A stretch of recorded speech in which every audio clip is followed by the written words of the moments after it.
So first I'm going to introduce the panel itself.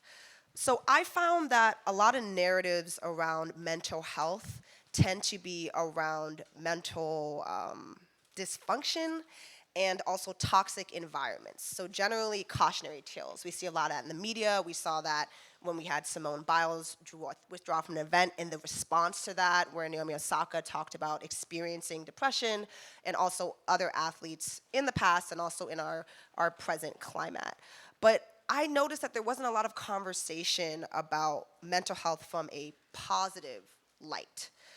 The World Health Organization's constitution states that health is a state of complete physical, mental, and social well-being, and not merely the absence of disease or infirmity.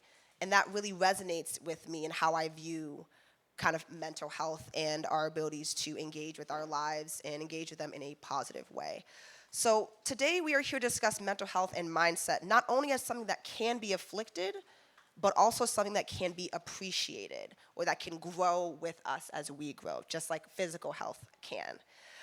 With this phenomenal group of panelists, we will also have the opportunity to amplify and learn perspectives of heavily accomplished athletes and doctors of color in the fencing community. So I'm gonna go ahead and introduce our panelists. First up, we have Dr. Gregory Chang. He is to the left of me, immediately to the left of me, and I'm going to read his bio for you all. Greg Chang finished the 2004 U.S. season ranked number 4 in men's foil and was selected as the replacement athlete for the Olympic fencing team. He comes from a family of fencers. His parents coach at New England Movement's Art Fencing Club in Burlington, Massachusetts, and his father won a medal in Veterans 70 men's foil at the 2009 World Championships. His sister Heidi fenced for Wesley and finished second at the 1995 NCAA Championships in épée, an inferior weapon. His brother, can't help myself. Shh, shh, shh, shh. Quiet in the audience, quiet in the audience. It said it in the bio, I just read it from the website. I wrote it. Greg went to Harvard for college and medical school and later did his MBA at Wharton. He is currently a tenured professor at NYU and the vice chair of the Outpatients Operation Analytics at NYU Lagoon Health, where he oversees a network of 50-plus outpatient radiology sites in New York City and the tri-state area. He met his wife, Alex, who's here today, a clinical psychologist, while he was fencing in Paris. His proudest accomplishment is being a father to Parker, 8 years, Ellie, 6 years, and Teddy, 11 months, who's in the audience with us today, and attempting to raise 3 kids and potential 3 fencers in New York City. So that is Gregory Chang. Can we give him a little round of applause?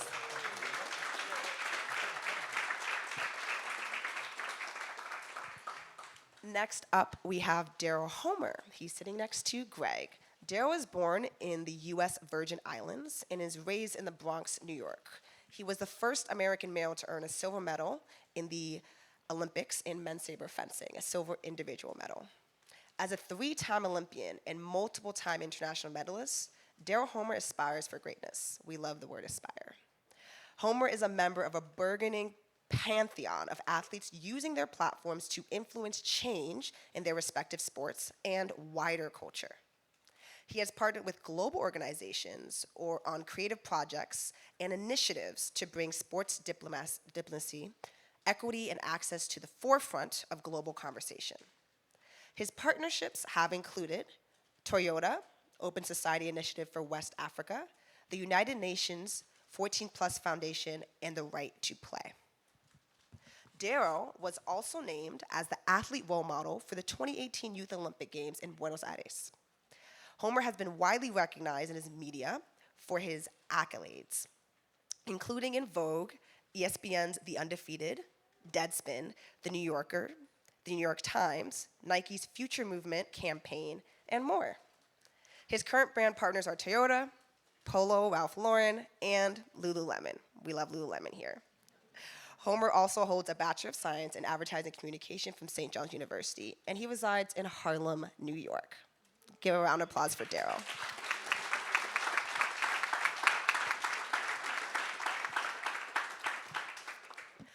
And on the end here, we have Dr. Lisa Orbé-Austin. Dr. Lisa Orbé-Austin earned her doctorate in counseling psychology from Columbia University. We also love Columbia University here. Her views about career advancement and job transitions, leadership, and diversity and inclusion are regularly sought out by media. And she has appeared in outlets such as the New York Times, NBC News, Forbes, the Huffington Post, Refinery 29, Business Insider, and Insight into Diversity.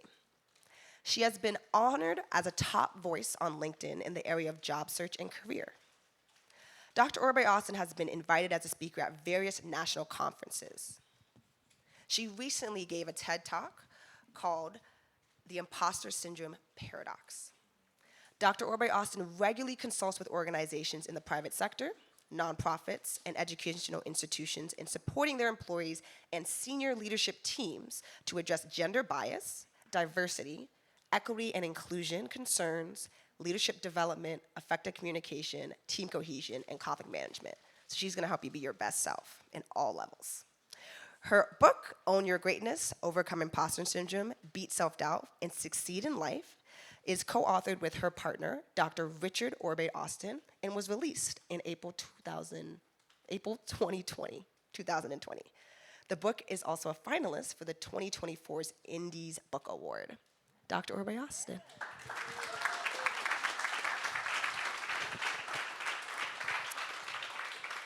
So now that we've met our panelists, let's get into conversation. The first question I'm going to ask is a general question. This is a question that everyone on the panel will answer from their own perspective. So it's about kind of the terms mental health and mental hygiene and how you relate to them. So technical reference to mental health as a field or discipline are not found before 1946. At the second session of the World Health Organization's Expert Committee on Mental Health, in 1950, they provided definitions for mental hygiene and mental health. Mental hygiene was defined as followed. Mental hygiene refers to all the activities and techniques which encourage and maintain mental health. Mental health was defined as a condition subject to fluctuation. And to paraphrase, it's something that can be influenced by biology, social factors, and also your environment. So considering these definitions, what was your first experience or introduction to mental health? And what was your first experience or introduction with mental hygiene? I'm going to start with you, Greg. That's a great question, Iman. So I would say that, just to tie it into race a little bit, in Asian families, you don't really express that much emotion. It's not really at least in my family, we did, and I think amongst my Asian friends growing up, it's not something where you talked about your feelings openly with your parents at the dinner table or why you felt that way. So I think for me, fencing helped bring out that side for me. I would say the first time I felt sort of like some struggles emotionally was through fencing. It's the thing that you love the most can also bring you the most pain and grief. So I think for me, in terms of mental health, it was really fencing that really forced me to start thinking about those things and how it impacted my happiness, my satisfaction in life, my life decisions. And I can go into a lot more detail, but for mental hygiene, in terms of how to maintain your mental or emotional well-being, I think again, just bringing it back to fencing, I had to develop my own sort of coping mechanisms or ways to deal with the stresses of doing the sport. And again, part of that is related to me not feeling like, just growing up, we never talked about it. I didn't talk about that stuff with my parents. I didn't really even talk about it with my siblings, a little bit, because they also fenced, but we didn't talk about our feelings to each other. That's not something that we weren't raised that way. So I had to develop sort of my own ways of doing it through fencing, or fencing forced me to do it. Yeah, I think a lot of us who are fencers can relate to experiencing a lot of new and intense emotions in fencing. And even though we don't die, it sometimes feels like a life or death situation that can bring out a lot of very real and intense feelings that we then have to learn to cope with, whether we want to continue to be an Olympian like you or simply be in that space and be in other spaces when we're an adult. And it is a little bit more actually life or death. Thank you for that. Daryl, what do you think your first experience or kind of introduction to mental health was, and then your first experience or introduction to the idea of like proactively and positively impacting your mental health or mental hygiene. Mental health, something like from a Caribbean family. So again, you don't really talk. It's like do what you're told, and you just kind of rock out. So I think for me, mental health probably started with fencing as well, or like just performance, right? Just wanting to perform at a high level, and knowing how I had to feel beforehand to be able to perform.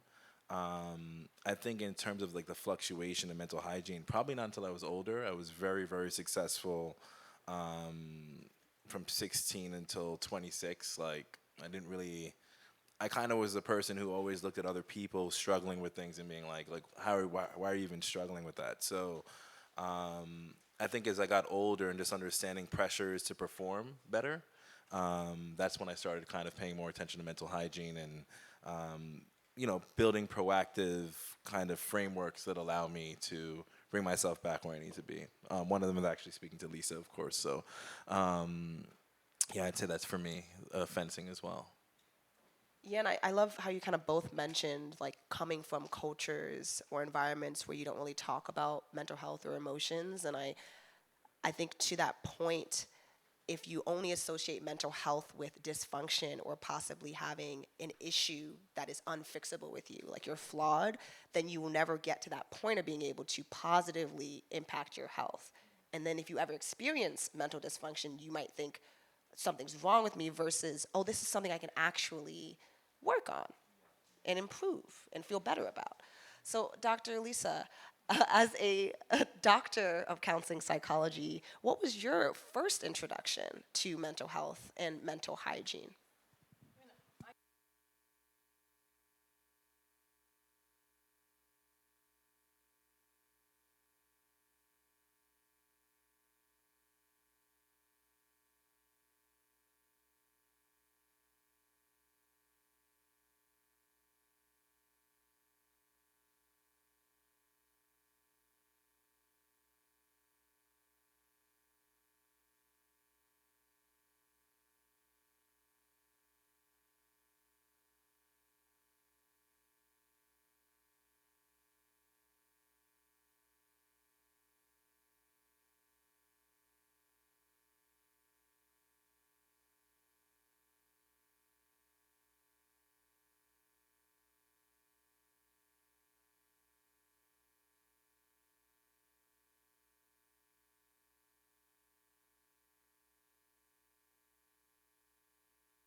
Thank you for sharing that with us. Thank you a lot for sharing that with us. Yeah, I'm going to leave it with that. I appreciated that. I'm going to move on to the next question.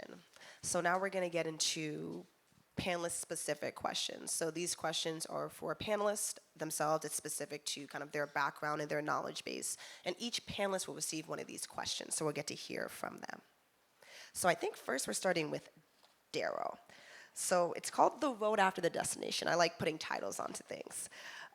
So for many young athletes, the allure of new success, achieving things you haven't done before, is a great driver, especially when you're just starting off.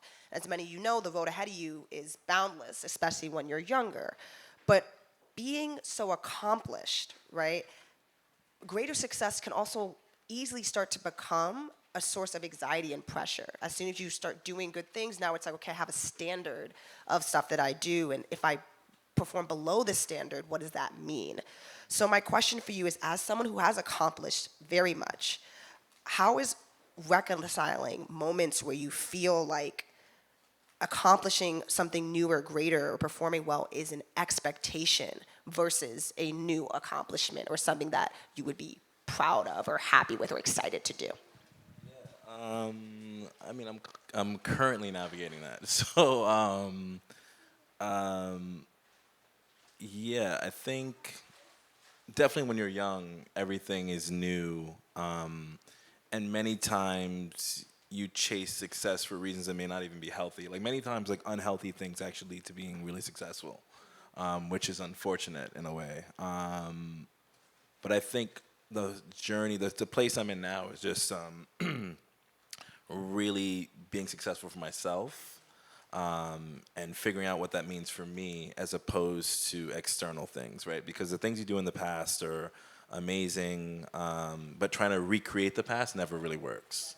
And you just have to kind of take things with where they are now and figure out new ways to achieve things. So like for me personally, I think my biggest talent with fencing is really just, or in life is probably just figuring out how to get from point A to point Z. That's like my biggest thing. I'm generally pretty good at creating systems for me to function in and finding ways for that to be successful. So I think that's like the main thing. It's just really kind of programatizing things and figuring out what works for you and how to not try to relive the past, but try to take lessons you've learned in the past to kind of recreate the future in a way.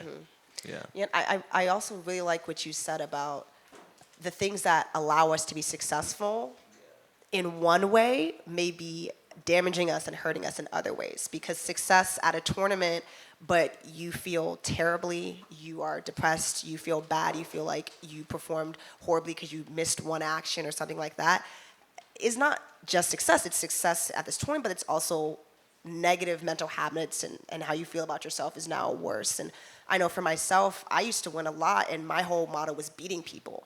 But every time I lost, I felt beaten. And that was super hard for me. And so I kind of had to move away from that mindset because, yeah, I was winning, but at what cost? And so I'd also like to tap into a little bit what you said. My follow-up is, what are some specific ways now that you define success outside of I won this medal or, you know, I conquered everyone else at this tournament? What are other ways that you motivate and find success in your kind of daily life and also in your competitive life? Yeah, I think another, as you were saying that, I was thinking like another thing that I've like always been really, really big on is learning on someone else's dime. So like for me, Keith Smart like taught me so, we had the same coach for the longest time, but he taught me so much in terms of like even ways to navigate with my coach because he'd gone through that, or different things that come up in competitions that like I wouldn't think of as a 16, 17, 18-year-old that like he could kind of put game on for me, right? So for now, because I guess like the closest person that I have in that circumstance is really Peter Westbrook. We speak a lot about, because one of the questions I ask Peter regularly is like, he's always praised for winning a medal in 1984, but I'm like, you did 3 more Olympics after that and you didn't medal. So like, how did you, and then, you know, like, how did you deal with that? Like, that's 12 years. Was it 3? 84 to 96 is 12. So it's 4 more Olympics. So I'm like, how did you continue to keep going every day when you're not winning medals at the World Championships and at the Olympics? Like, where are you getting your validation from in a way? And I think a big part of that conversation has been he had to kind of find that in himself and find joy in what he was doing as opposed to just chasing the medals all the time, which is obviously not what any of us want to hear because the medals are the job promotions, they're the the Ivy League degrees. For each of us, it's a different thing. But I've really had to kind of reframe things like that and understand that, like, I look at like Ali, right? He didn't win fights at a really high level at a certain point in his career, but he was more transcendent in other ways. Or Michael Jordan, I think, went 6 years in between his three-peats. So I always try to look at things like Kobe Bryant, one of my favorite athletes, 5 years between championships. So I just always try to kind of think about the process and look to people who have done what you're doing or trying to do what you're doing as opposed to like everyone else, because when you're talking about success on a high level, very few people are trying to reach that in a sustainable way. So I don't know if I answered your question, but No, I think you did, and I think I also really appreciated you naming some of the people who have had success, but success is not linear. yeah. And success, at a certain point, if you're doing something for long enough, can't just be defined by winning things. You do it every day. Yeah. You train every day. You live every day. So you're not only living in these one moments where you win something, but you have to figure out, why are you doing these things in the first place? Yeah, there's that part too, and then you just have to everyone paints stories really romantically at the end of it. Yeah. But I remember even before I made like my first Grand Prix top 4, I think I lost in the top 8 13 straight times. And I was like so annoyed. And the talk then was like, you'll never make a top 4, right? And then like literally, and I was so frustrated. I started, and I think of it sometimes as like an analogy I come up with, but like a bar of soap, right? And if you're in the shower and you're squeezing it too tight, you're never gonna be able to take a shower. It's gonna keep slipping out, right? So I just try my best when I'm trying to achieve things to like keep my focus, but also just not to squeeze too tight, because that's like my parental upbringing is just to squeeze tight and go. And it's just that sometimes you just have to like let things rock and let them take time and be patient. So yeah, it's a lot of mental hygiene work. So like just kind of stay there, because you're like, oh, I didn't win this tournament. I didn't win the last tournament. I was upset.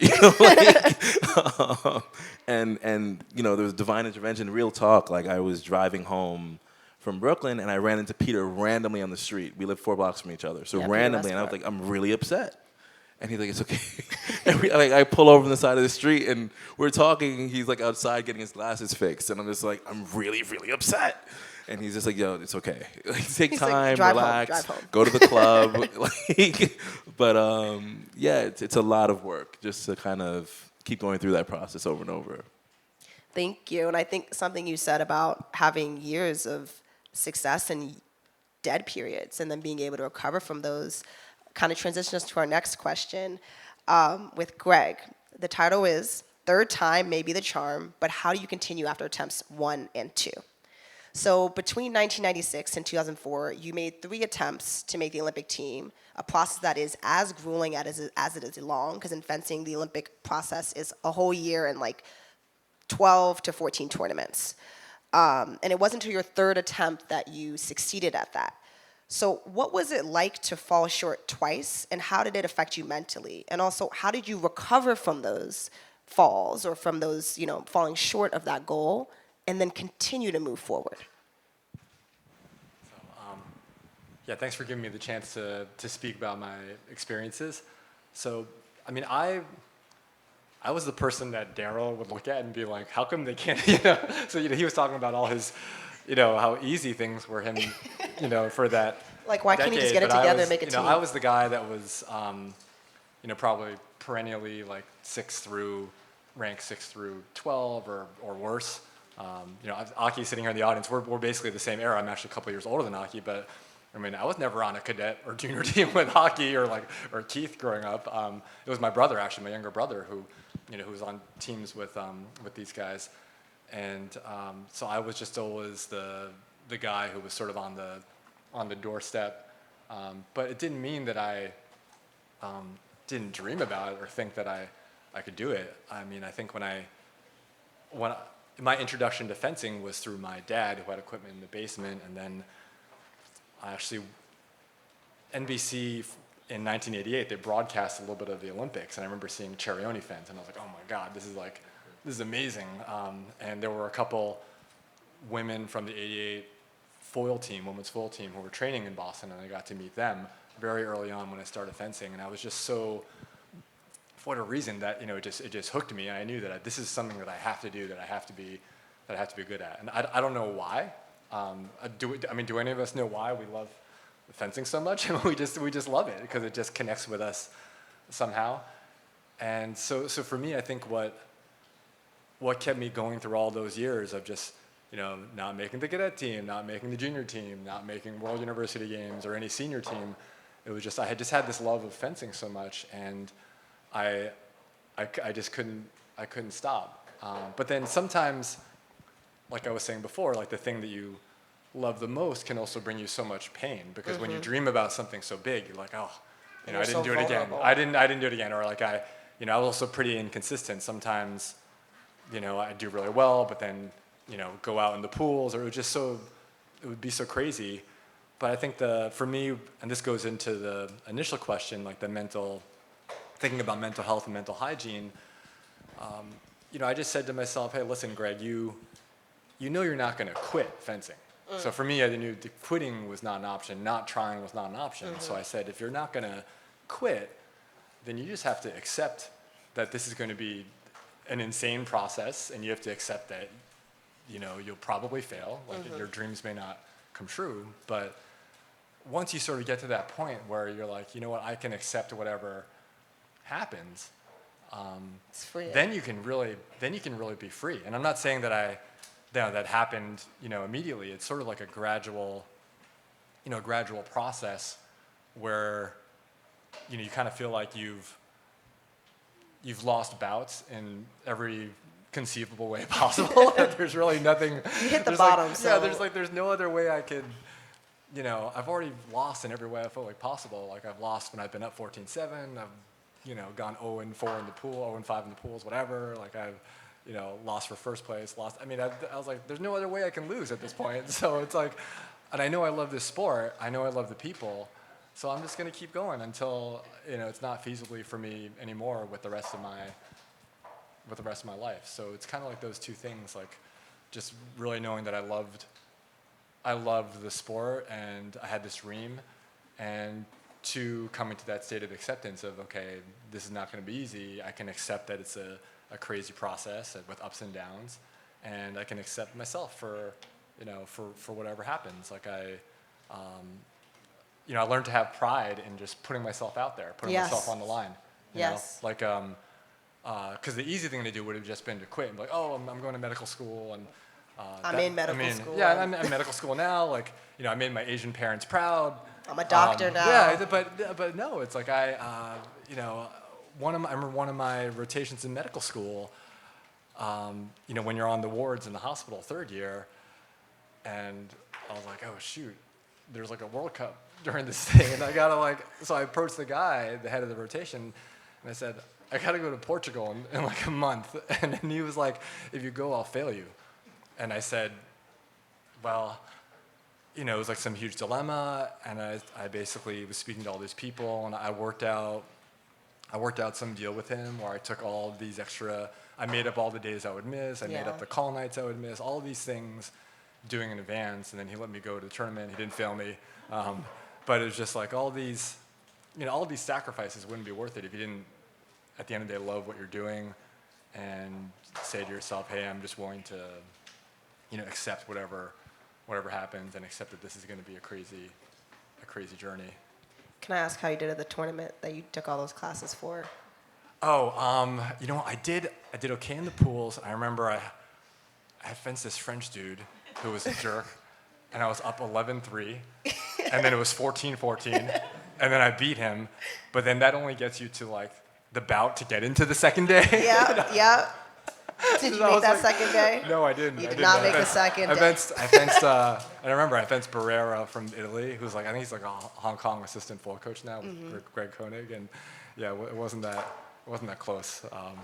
But what I can you? didn't What can ask you that do? to embarrass Greg. I've definitely not met the second day a lot of time, but to emphasize your narrative of acceptance, because he made all these sacrifices for the opportunity to fence, did not do as well as he wanted to, but having peace with that, that you made the sacrifices, you decided to put yourself in a position. Now, whether it works out or not, that's a whole another thing that you can't necessarily control. Right. But I really like that piece of acceptance, and I think it ties into mental health, physical health in general. I think a lot of times we have more, particularly mental health issues, when we have problems in our life, whether they're physical, social, and mental, and we don't accept that they're happening or don't accept that our lives are changing, and it causes like further discontent and disruption. But really just accepting that the challenges are going to be what they are, and you have to decide whether you're going to do them or not, like you said. Yeah, absolutely. Because for me, the choice was, well, I would feel worse if I didn't try. So the choice is really between not trying and trying. It's not really between. At some point, I was like, I can't control whether I make the team, and these other guys, if they're better than me, then they Then they're deserve better to go. than you. They're the ones that deserve to go. So. But the crazy thing, I remember like, I was like 12, so I remember, but you come to the club, and those guys all trained professionally. I didn't even know you were in medical school. I just remember you come in on the weekend, like in Boston, and like these dudes were training professionally all week. John didn't then. I remember that, I'm going to move on to Dr. Lisa's specific question. So it's about endurance and exhaustion. So grind culture and competitiveness are core pillars of the athletic lifestyle. We all know Nike's Let's Do It. We like Lululemon here, but we all know like the Let's Do It or Just Do It. The Just Do It. I'm thinking community, team, let's do it. No, just do it. You just do it. And as someone who works with many successful individuals in competitive environments, you not only understand the qualities and practices that foster success, but also the environments that create harmful internal and external situations for people. So what do you think the mental benefits are of these competitive environments, or the mental opportunities? And then what do you think the possible pitfalls or kind of detriments that they can have on people? So like, what are the pros and cons in terms of mental health in these competitive environments? That's a huge question. I'm not sure I can answer it in its entirety. But I think I will say that clearly you can see that, being in a rigorous competitive environment can teach you to be successful in a variety of realms. It doesn't have to be just fencing. You can take those skills and put them anywhere. You can become a doctor. You can work on marketing and advertising. You could put on events. There's a million things you can do with those. They're very, very transferable skills. And I think that's a really critical piece about it. I think, in terms of the competitive environment, the negative pieces of it, there are a ton of negative pieces of it in terms of like toxic competition, toxic environments, ways of behaving that aren't super healthy, poor communication skills. There's a gajillion things we could talk about negatively. I do also think one of the things that's important to talk about it, because fencing is a very consumptive sport. There are sports you can play that are not as consumptive, that you can actually do and live other lives, and fencing is a very consumptive sport. One of the things I'm most interested in psychologically, I think, when being in the fencing community, is really helping people take their love for fencing, because not all of you will like Gregory was talking about, not all of you will marry your first love. Some of you will have to move on, and find other loves. And so one of the things I'm most fascinated about is thinking about how do you find that, take that love for fencing and put it toward other things, and not that you have to give up fencing, but how do you have alternative, beautiful lives that don't feel like you've given something up because your first love loved you, but didn't love you all the way. You didn't Just medal, didn't you didn't quite go to the work out. Olympics. There's a lot of reasons why love doesn't work out. Yes, exactly. And I think that's one of the fascinating things I'm very interested in, is helping people think about having other loves, having things they can be passionate about. It doesn't have to feel like that love was a failure if it didn't work out in the way that you dreamed it to work out. There are other beautiful things that can come from it. So I'm always talking about, thinking about that piece for people and trying to be helpful in helping them navigate the other parts of their lives so that it doesn't become a toxic love, so that you don't, maybe you need to get off the track. And sort of thinking about how you do that in a healthy way and still, love your sport. How do you do that? And love yourself, most importantly. Yes, exactly. Because that's going to continue forever. So I guess my follow-up question for you is, kind of you already talked about this, but how do you best position yourself to get a lot of the good and leave more of that bad from those experiences when you're in these, again, That's a great highly question. competitive environments? I mean, I think you really, I mean, it's back to this conversation about like what do you want? Like, what's the life you want to lead? What's the lifestyle you want to kind of have for yourself? What's a legacy you want to have for yourself? And I think it's really starting to ask, what parts of this sport fit with that and what parts don't? I love fencing. There's so many things I love about it. There's tons of things I'm like, that's not so great. And so I do think it's really thinking about for yourself, what do you want to take with you? What will help push you forward in the ways that you want to be pushed forward, and what do you need to leave behind? Set boundaries around, suggest like, even though everyone may behave like that, I don't want to hang in this kind of realm. So I do think it really is kind of figuring out for yourself, what do you want and how does the sport align with the future of your life? And so I do think that's an important piece, but it takes knowing yourself a bit. Thank you for that. Yeah, I think asking questions and feeling empowered to make those decisions is really big. Especially, I think as athletes, you're told what to do all the time. You grow up and someone tells you what to do. They tell you what's right. They tell you what's wrong. They tell you what's good. They tell you what's bad, what you should be happy and sad about.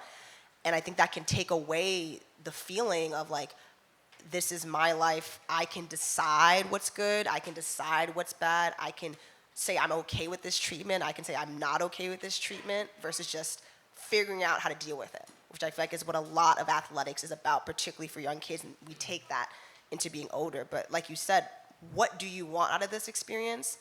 And if it's not giving you that, can you change how you're in that place to make it work, or do you need to leave and enter a different space to make that work for you? And take the skills that you've learned and you've gained and take them with you. But I will say your point is well taken about sort of athletics and sometimes the ways in which we're treated as we grow up, that sometimes we don't have a voice. So sometimes when when you ask people like, what do you want? They're like, I don't know. No one ever asked me that. And so really kind of coming to terms with that and really working on that can be such an important process of mental hygiene around figuring out who you are, what you want, how these things align or don't align with what the future holds for you. So. And like a lot of you said, like, how does this make you feel? If you've never been in environments where you're kind of constantly talking about feelings or examining feelings or feelings of all sorts are okay, it's hard to even know how you feel about something. And maybe you're just doing it because it's what you've always done and what you've been told to do and what you've been told is happy and successful and desirable. And that kind of transitions us into our next general question. So again, this is a question that everyone on the panel will answer in their own way. And it's as an individual and a person of color, how do you believe that your professional environments have impacted your mental health in positive ways, and how might have they impacted them in negative ways? So I know, you work in counseling and clinical psychology, you're a professional athlete and creative, and you work in kind of the medical field, and now you're in an overseeing position, so you're in a kind of managerial role. How is those worlds for you, maybe your journey to where you are now or just where you are now, how have they impacted your mental health, both from just a person and also maybe specific to your racial identity? I'll start with you, Greg. So that's an interesting question because my wife and I were talking about it this morning, but I think there are a lot of Asians in medicine and in scientific fields, but there are if you look at like and this is something that you probably know well, like the C-suite or leadership teams of a lot of companies or hospitals, it's not typically very diverse. So those where the decisions are made. Yeah, where the decisions are made.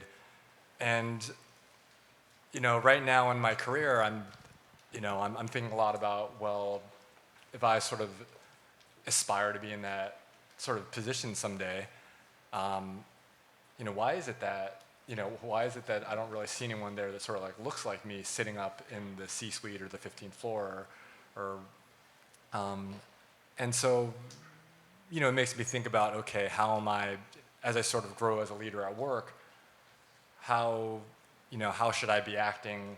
How should I be managing people? And sometimes there's a conflict between what I see as the sort of traditional leader, sort of pound on the table, I want things done, authoritarian style of leadership, versus my own personality and how I want to make people feel, on the teams that I'm leading. Yeah. And sometimes my wife and I discuss whether, can I still be authentic to myself the way that I was raised, who I feel like as a person, and then also, lead and sort of be part of the leadership team of an organization. And, so it's an ongoing, I should probably read your book, but it's on. The next one's all about this. But it's an ongoing thing, and I think some of it does have to do with race, just the way I was raised, and as you're sort of raised in an Asian family, just sort of like, be very polite and do what you're told, respect authority, respect your elders. Yeah.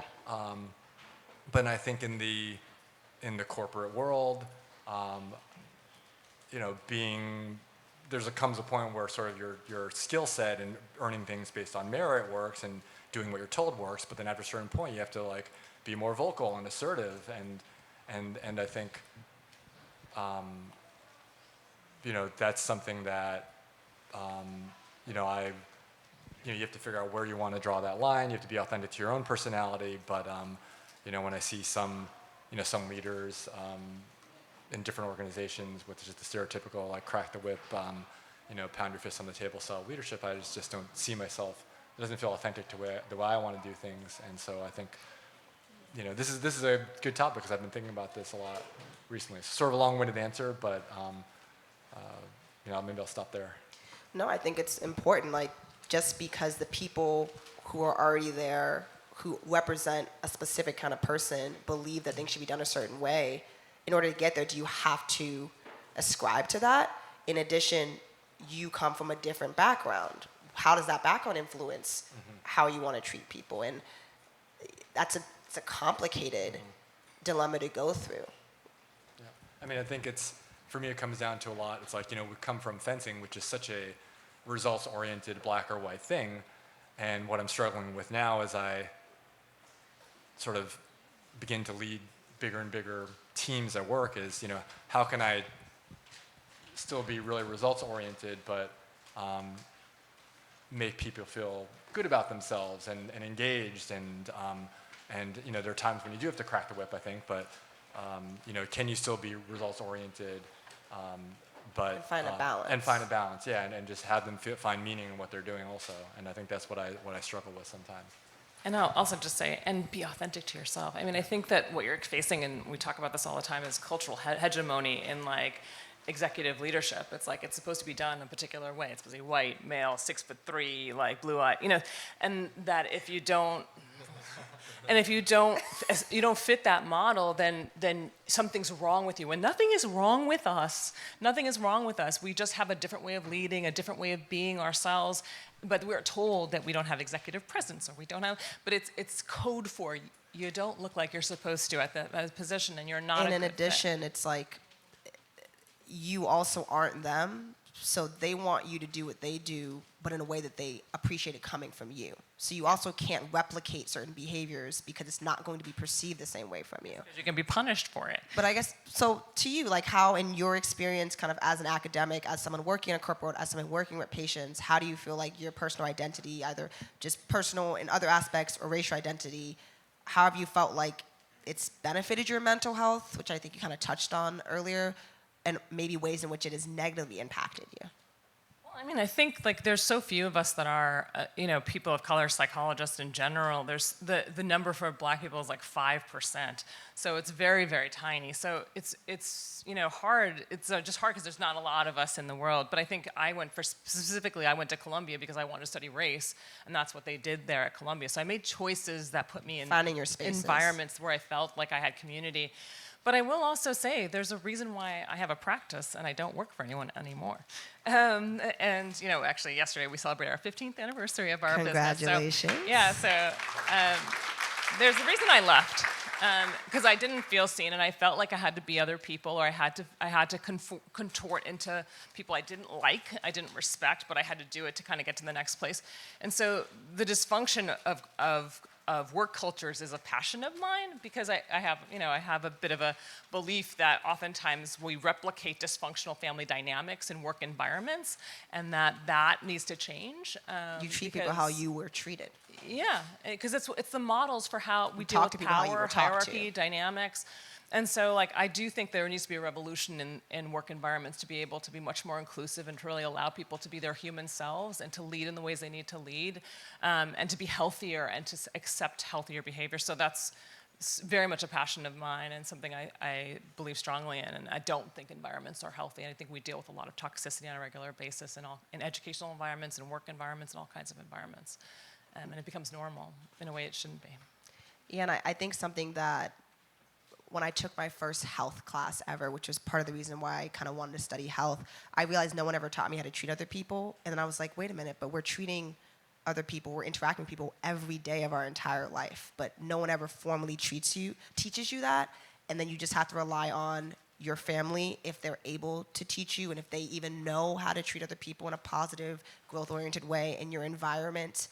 And it can be a little scary because, in fencing, we have all these coaches who are taught how to coach, but are they taught how to develop children and how to not abuse them emotionally and mentally and physically, and how to make them feel like they are somebody versus making them feel like they're nothing if they don't, make their first team or win the tournament. And I think that's like a really, really big issue in all spaces when we have adults, but especially where we have children who are highly influenced by their environments, and they take all the education that they're given in multiple ways. And they respect that coach, and they find that coach, clearly that coach is expert in some ways, but not always. And so it's really important, especially as parents, to really be helping them to understand what that coach can do for them and what that coach is not necessarily very good at. And have a balanced perspective on how that coach may be teaching you things that aren't healthy for you psychologically. Yeah. You're winning, but again, at what cost, Yeah. like we said earlier. And I guess, Daryl, to kind of close up this question, what are ways that you as like a professional athlete, how have you felt like being a person of color in that space, you've benefited from some of your environments, and then how have you feel like you've been negatively impacted in terms of your mental health? I actually had this conversation earlier this week with a bunch of the younger guys, but I'll reframe the question. But I think I just try to really be authentic and intentional about the communities of people I curate and who I try to seek for advice, validation, who I even co-sign my behavior. I just am really, really intentional about who I allow access to me in that capacity, right? And I think I think most people that know me, I'm very, very different when I'm fencing and when I'm in fencing environments and when I'm outside of fencing environments, right? When my guard's down, but when I'm around fencing people generally, I just know I have to tune out 90% of what I'm hearing. And I'll give you an example from this past weekend. And I was laying in bed talking to my girlfriend about it. I was kind of upset, but I wake up in the morning to this woman writing me a message hey, I thought you were a little bit rude while you were competing with, someone. Very coded language, though. Very coded language. It's That's the making me gentlemanly. mad. I didn't even experience that. I'm getting mad. No. So it was it's a gentlemanly sport. It's not just with the athletic prowess and And I'm first of all, I'm competing. The coach is arguing calls. I'm already under stress. It's the first tournament of the year. I'm highly annoyed, right, that this coach is arguing calls. So now I'm gonna make a point of it, right? So luckily, I read the message, I don't respond. And then this boy writes me immediately after. And he's he'd see me at the tournament. He's I switched to saber because of you. It's amazing to see another black male fencing. You're the reason I'm fencing. I appreciate you so much, right? Yeah. So then, coincidentally, Peter called me about something completely different.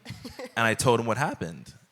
So we have a quick conversation. And he says, you should respond. And I'm just I want to respond. I'm in my mode right now. I'm Tupac mode. But I'm I'm just going to take a day, and I respond the next day, and I write her a really nice, thank you for the message, and I explain the situation from my perspective, and I said I didn't mean to be disrespectful, but I'm a professional athlete, this is what I get paid to do, and you have someone arguing calls that frankly is nowhere near as an expert on what we're doing right now than I am, right? So, and she responded back a nice message, and da-da-da, end of story. But do I feel sometimes things like that can have a tint based on how I look and stuff like that? It's possible, yeah, definitely. And because of that, I just always try to be super intentional about who I give access to my feelings and how I want to feel. Because if I allow everything that happens in a tournament to like affect me, I can't fence. And it took me probably like not until the last 3 years to really like understand that and master that. Because before I was letting all kinds of things in and just reacting, and I just understood like if this is what I want to do and this is what I've made the choice to do, and I'm underrepresented in the space, you know, the best thing I can do is curate a community of people within the sport and outside of the sport. Like I have friends who wrestle, they're in the same situation. I have friends who run 800 meter runners, they're in the same situation. I have friends that are artists, they're dealing with galleries all the time. It's the same situation. So I just try to have these conversations. I have friends in corporate, the same situation. So I always just try to find people who I can have real relationships with and be really vulnerable about what I experience with, and not feel like judged or told, hey, like, you know, it might be the wrong way, but at least we can have like kind of a kinship over things like that, and like we can come up with strategies to combat it, is what I would say. Yeah, definitely. And I think being selective about who has access to you, especially when we're talking about environments, because it can heavily impact you mentally, emotionally, and how you behave if the wrong person says the wrong thing to you with the wrong intention. And it's hard to know that in the beginning, especially when, again, you're told to just listen to what you're told, listen to your superiors to figure out who should I actually be listening to and who actually is positively impacting me. And something that I wanted to touch on that you mentioned is just even in sport in general, based on how you look and where you're from, you get treated very differently.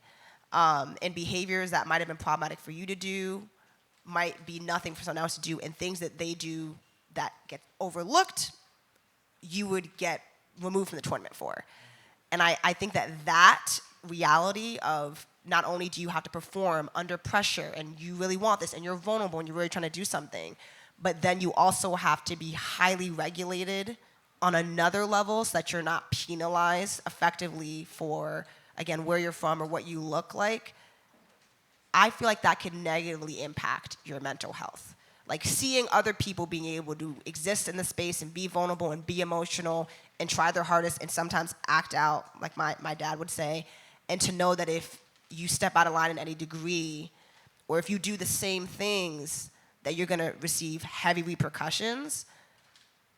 I feel like that's like cognitive dissonance.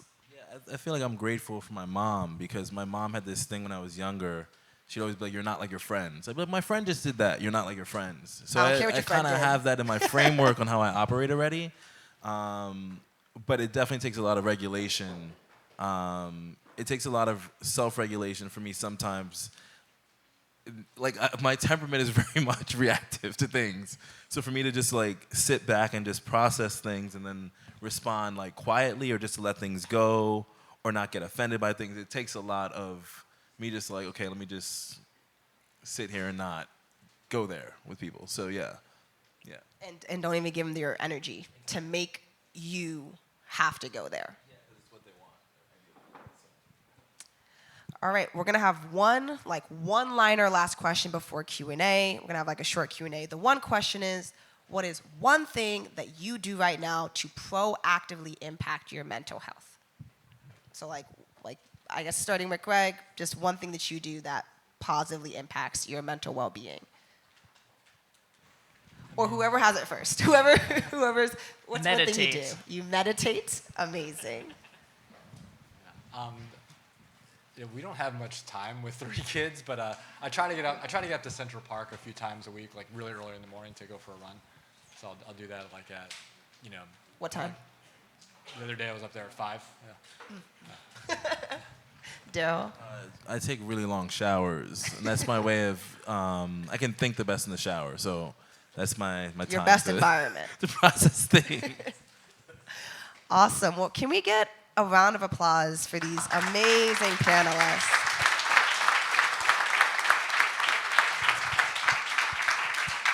I also just want to shout them out for being able to have these vulnerable conversations. I think you are all very fortunate that they're opening themselves up to a conversation like this. Mental health can be very challenging for people to deal with for many reasons that we've talked about, whether it's your family, your current situation, how you believe you'll be perceived by other people. And so, again, thank you guys for opening yourself up to our audience here to allow them to have that experience. So we're going to do some Q&A. I think we're going to take about 4 questions. So if you have a question, you can raise your hand and we'll take it. Yes. This is mainly for the doctor, the psychologist. The- I have 3 girls. The last one is my most challenging. She's 14.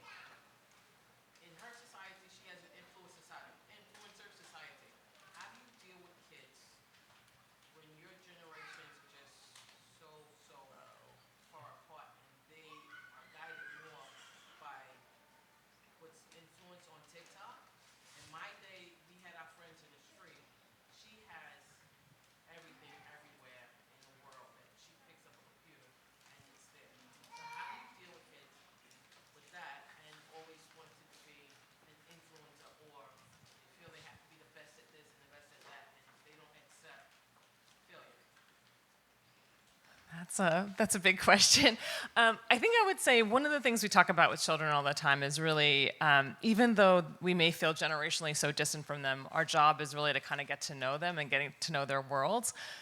Because the more we have access and connection to their worlds, the easier it is to kind of understand where they may be coming from. You know, I remember when I was a kid and I listened to certain types of music and my parents were like, what is that stuff? Like, it's so angry. And so, like, I think that one of the things is really trying to find a way to connect with them and find a way to kind of be able to figure out what are they looking at, what are they reading, can I connect to it in some way? And I think also really the more they can talk to you, the more you can open the lines of communication, the better off you are in that circumstance with your child. It's so hard. It's so difficult. Our worlds have changed rapidly over the last, 10, 20, 30, 40 years. But I think it's so important to try to connect or find a cross because the more they feel like you don't get them, the more they're going to put the hand up against you. So it's trying to kind of let them in and trying to, partly my 13-year-old is the reason why my reels do so well on Instagram. I really kind of find ways to bridge across that, because that is really critical for me to feel like that I get it in some way, while I also want to set boundaries and rules and ideas around sort of what makes most sense because I have a sense of what's good or not for a 13 or 14-year-old. I think it's really critical to kind of just try to have an open line of communication. Thank you, Dr. Orbé-Austin. Anyone else have a question? Go ahead, Jessica. I have a question for Daryl. You mentioned about going too hard on something, but it's I get that in the corporate world. So I guess I kind of internalize certain things and language being related to race. How do you pick and choose what you give your energy to? And how do you just draw those boundaries? What's worth it, what's not? How much time do you give yourself to? Because you can't give yourself a whole week sometimes to a situation. So it's how do you determine the time that you need? Yeah, so I actually worked in advertising for a little bit too, so I know exactly what you're talking about. I think it's just experience over time. I know myself well enough now, and then I know how people will respond. I'm gonna look crazy anyway, in a way, right? If it's framed a certain way. So I just try my best to just think about what I'm trying to communicate, and maybe find a more political way of going about it, right? So I think when I was working, I remember there was a girl who was hired the same level as me, but she kept putting work on me because she was more experienced. But I'm we're the same level, right?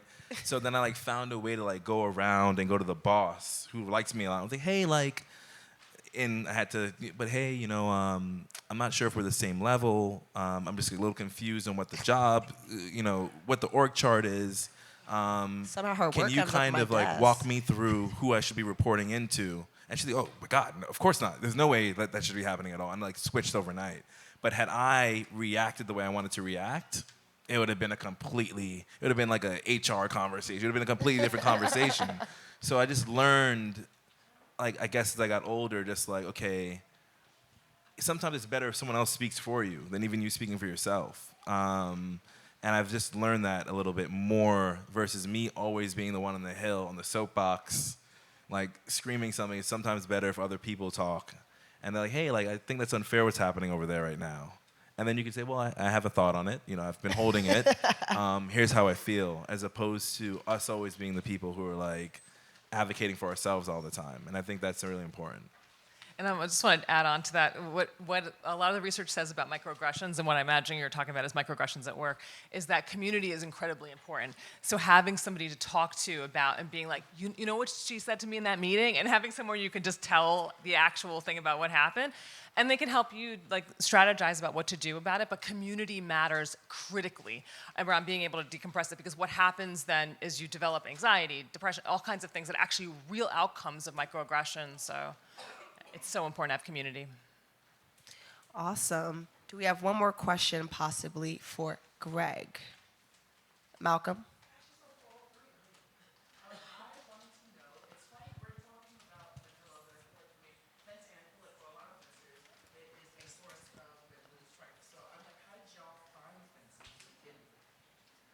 Are you asking, this is what a fencer looks like? What was their journey into fencing? Is that what you're asking? So, Greg, how did you find fencing? What was your journey into fencing?